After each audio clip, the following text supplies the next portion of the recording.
Un petit cours en extérieur aujourd'hui, ça change, j'ai envie de prendre l'air malgré les températures qui baissent, j'aime bien. On va voir l'activité que je vous avais donnée à faire, qui va permettre de comparer les systèmes digestifs entre les différentes espèces. Cette fois-ci, je ne vais pas me baser sur l'activité en elle-même, parce qu'elle n'avait pas vraiment grand-chose d'interactif, mais je vais me baser directement sur le forum, juste en dessous de cette vidéo. On voit ça ensemble.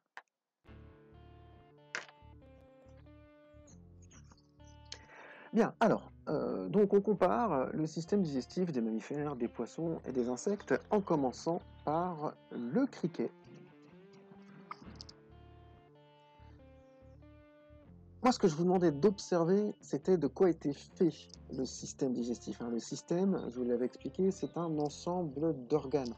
Donc, savoir ce qu'il mange, pour l'instant, c'était pas ça qui m'intéressait. Il y en a beaucoup qui m'ont fait un copier-coller du texte dans le tableau, alors que c'était pas vraiment ça qu'il fallait repérer. De quoi est fait le système digestif d'un criquet? Il est en position plutôt ventrale. On a la bouche, ici. Ensuite, un œsophage, que vous connaissez déjà. Un estomac, avec un cécom. Un cécom, c'est des éléments en plus qui sont rattachés sur un organe, en fait. C'est des sortes de, on va dire, de tuyaux. On peut appeler ça comme ça. Des sortes de grooves qui sont rattachés dessus. Un intestin, et tout ça débouche sur l'anus. Chez le lapin, que l'on connaît déjà, on a déjà travaillé dessus pour étudier notre digestion à nous. On commence, encore une fois, sur l'œsophage, on continue sur l'estomac. Ça, c'est le foie. Donc le foie est fait bel et bien partie aussi du système digestif des mammifères. Mais nous, on va plus s'intéresser à ce qu'on appelle le tube digestif. Donc vraiment tout ce qui relie la bouche à l'anus. Les éléments qui sont rattachés dessus, comme le foie par exemple, on va les laisser un peu de côté.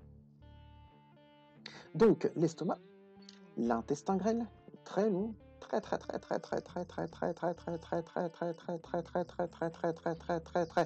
long intestin grêle.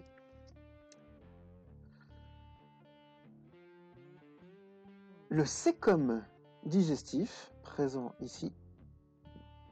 Et enfin, le gros intestin qui va déboucher lui aussi sur l'anus. Et enfin, chez le macro, on commence aussi sur la bouche. On va avoir ensuite un œsophage, puis un estomac, qui n'a pas forcément la même forme que le nôtre, mais un estomac quand même, avec des ramifications de l'estomac. C'est-à-dire que l'estomac, il part en plusieurs endroits. C'est pas une poche, ça part une forme un peu plus, pas vraiment dire étoilée, mais ça part dans différentes directions. Un intestin, et une papille ano-urogénitale. C'est pas anourogénitale. C'est vrai que le document peut prêter à confusion. En fait, le tiret, il est toujours présent entre le ano et le urogénital. Ano comme anus, uro comme urine en fait, et génital comme les parties génitales. En fait, les excréments sortent par là, l'urine sort par là, les produits génitaux qui vont permettre la reproduction, ça sort aussi par là. Tout passe par le même trou. La comparaison de tout ça. Alors, ce qui m'intéressait aussi, c'était la construction de vos tableaux. Certains m'ont fait un tableau en 2 colonnes, en gros, ressemblance, différence. Et ça n'a pas été, je trouvais que c'était pas forcément clair. Le tableau que j'ai mis dans le forum, je l'ai pas mal repris sur une de vos camarades, le tableau qu'elle m'avait envoyé, que je trouvais pas mal du tout, à quelques petits détails près que j'ai recorrigé. En l'occurrence, la papille ano-urogénitale, par exemple. Un tableau en 3 colonnes. Une pour le criquet, une pour le lapin, une pour le maquereau, et dans lequel en fait on voit juste la suite des organes du tube digestif. Ça va nous permettre de les comparer directement au premier coup d'œil. Donc on a bien la bouche chez le criquet, chez le lapin, chez le maquereau, un œsophage aussi chez ces 3 espèces. Les différences commencent à arriver après.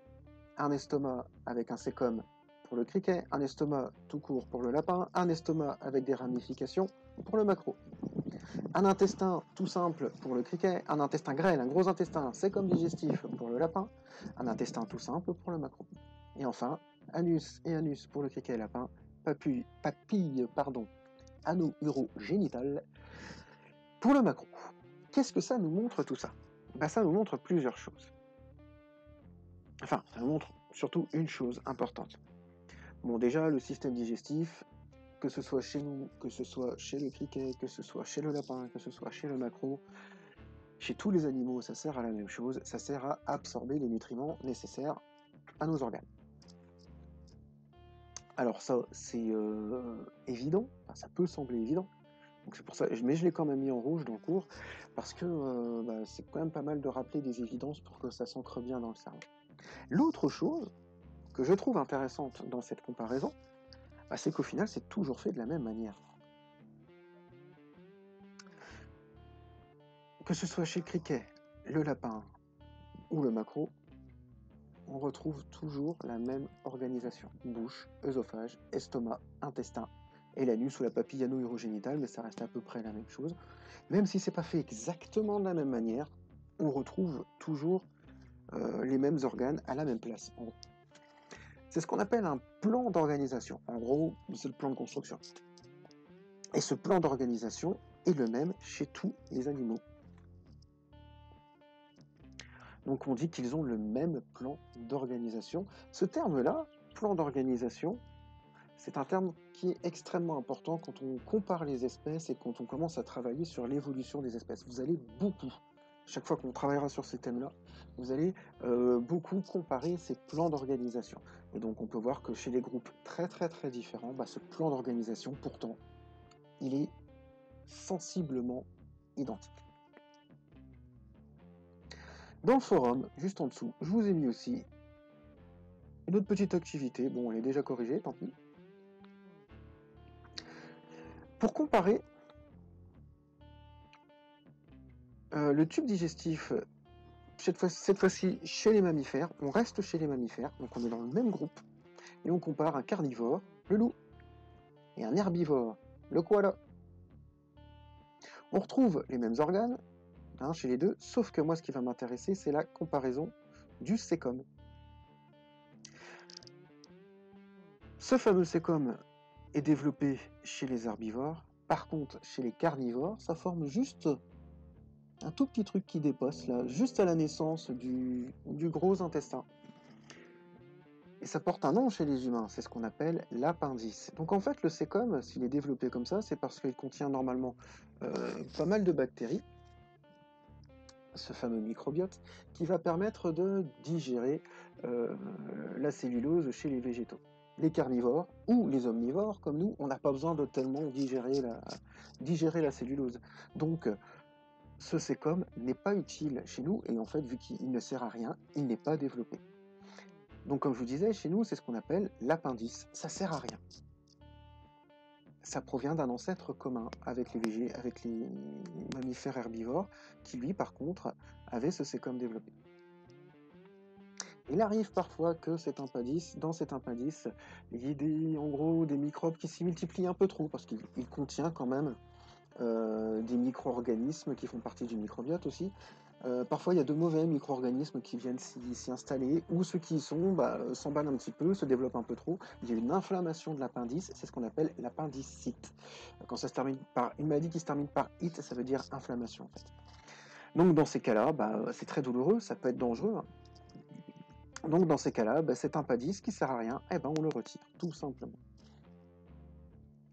Donc ce que ça nous montre, c'est qu'en fait, notre système digestif, il est adapté au régime alimentaire de l'espèce. On a des ressemblances entre les espèces, on a aussi des grosses différences, et en fait, dans un même groupe, on peut aussi avoir aussi des différences assez marquées dans le système digestif, et ça correspond en fait au régime alimentaire.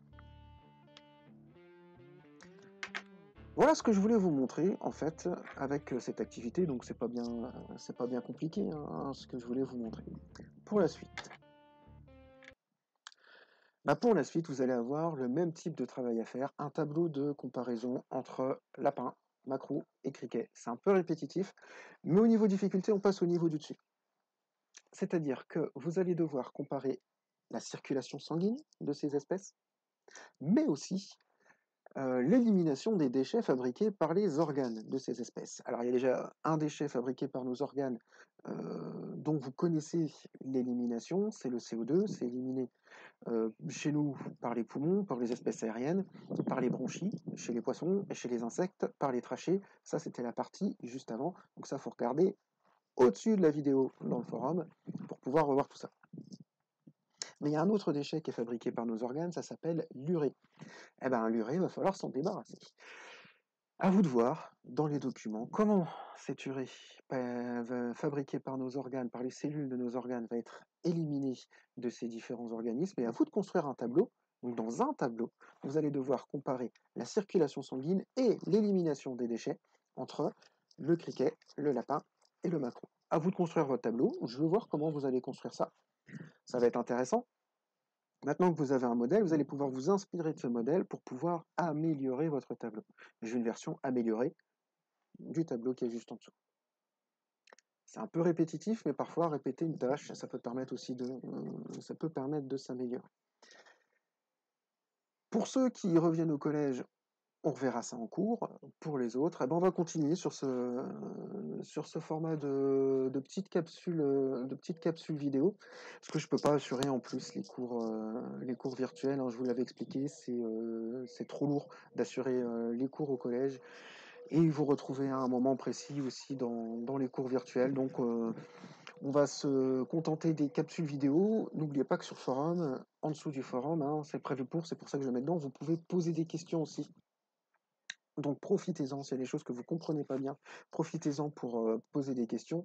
Et en plus, si je le mets dans le forum, ce qui est intéressant, c'est que votre question, tout le monde peut l'avoir. Et il y a peut-être d'autres camarades qui pouvaient se poser les mêmes questions que vous et qui du coup verront mes réponses. Donc en plus, vous aiderez vos camarades si vous posez des questions et que vous les posez dans le forum. Voilà, c'est tout pour cette séance et pour la comparaison des systèmes digestifs entre les différents groupes. Je vous laisse attaquer le travail pour la suite. À bientôt!